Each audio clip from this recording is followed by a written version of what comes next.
Hi guys, today I want to talk about listening, and I know that's probably partly ironic since I do a lot of talking in these videos, but today I do want to talk about the other side of speaking, which is listening, and in a way that we really understand and grasp how someone is feeling, what their meaning is, their intentions. Listening is hard for a lot of us. I think many of us have our own ideas. Our brains are constantly working and moving. And so as we listen, there's a lot that goes on for us. And sometimes it's easy to get carried away in our own thoughts and sort of not be listening actively, but be waiting for that chance to respond or be eagerly hoping for it to be over soon so then we can chime in again with our ideas. And the reality is really, truly actively listening for people's intent and meaning and emotions does something really powerful in conversations. I was on a podcast yesterday with a man named Doug Noll. Doug is a coach, a successful attorney, lawyer, but a coach and a peacemaker now that is very focused on the foundational skill of listening and having empathy for people. And in this podcast, Doug asked me, hey, what does it mean to listen? How do you listen well? When he asked me that, I realized, well, gosh, I really haven't thought about that specifically in a long time, but I have several ideas. And this podcast isn't going to come out for probably another 6 to 8 weeks. So I did want to share with you now basically what I told Doug. So several things came to mind for me. Number one, if you want to be a good listener, it's important to care about the person that you're listening to. If you don't care about them, it's much easier to just be hearing them, but not really truly listening. So deciding I'm going to care about this person and I'm going to care about their experience and I'm going to care about them and what they're saying is a really important key to creating the desire for yourself to listen to them. Number two, if you don't know what their goals, passions, dreams, interests are, find out, because the more that you know about someone's goals and what they're working towards in their life, the easier it is for you to connect whatever they're talking about to that. And it also might come in handy later when you actually want to repeat back to them what you heard, or you want to say something or chime in, you get to say, hey, I know that it's important to you to do X. Hey, I know you told me it's really important for you to go back to school in the next year or two.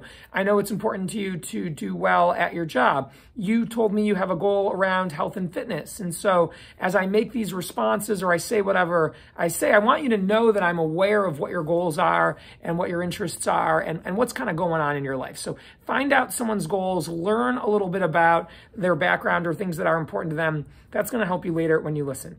Number three, I think an important part of listening is to look for feeling words. So people can tell you about, here's what went on, here's what's happening, but a large part of what people are experiencing and going through shows up in their feelings. And so if you didn't get it, if they didn't say it, you get to ask, hey, so how did this make you feel when you were stuck in traffic the other day for 2 hours and you were late to that meeting? Like, what was kind of going on for you? What was that experience like? People, when they're asked these kinds of questions, how do you feel? What was the experience like? What was happening for you? They'll actually explain, hey, I felt kind of angry. I was frustrated. This was annoying to me. I felt excited. I felt hopeful. I felt scared. It actually forces them to connect with themselves. So step three, look for these feeling words and attach onto those. If you want to be a great listener, step four, repeating or paraphrasing back to people what they said to make sure you've got it right is a really helpful step. Saying to someone, hey, it sounds like you're feeling this way, or what I heard you say was that you're struggling with that and that this is a real problem for you and that you had a really tough week. Is that right? Was that kind of the gist of what you were saying? Oftentimes it allows people to correct something that was wrong. Like, well, no, not really. I didn't quite mean it that way, or that isn't quite the essence of what I was feeling. But if you have it right, it lets people know that they don't have to repeat themselves anymore. They don't have to go through it again. You've heard them. And that helps them feel valued and appreciated and acknowledged. And when they feel that way, they're much more open to hearing about what you want to talk about, listening to you. And if there's any kind of conflict, difference of opinion, they're much more focused in finding solution. And so these 4 things, be truly interested and care about someone, know what their hopes, goals, dreams, hobbies, interests are, and tie what they're saying into those things. Look for what feelings they have, and then repeat back to them what you've heard them say are really, really great steps.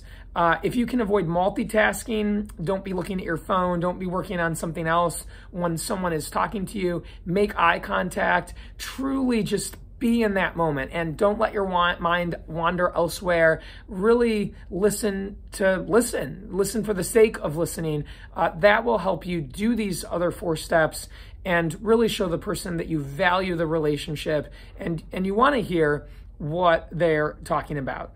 So with that, if you're in conflict with anyone at work, at home, start by listening. If you listen first to someone else, you will be amazed at how much different the relationship can proceed. And again, how much open someone will be to how you're feeling and listening to you because you've done that for them. Talking for some people and sharing is kind of like emotional oxygen. It allows them to get something off their chest and out of their body that they've been holding in. And for most of us, that feels good. And so be resolved to become a great listener. Really work at it. Listening is a practice that we can learn. It's not something that we're born with or not, or some of us do better than others.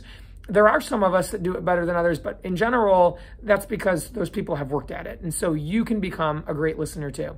It'll make a major difference in your relationships. With that, everybody make a great day.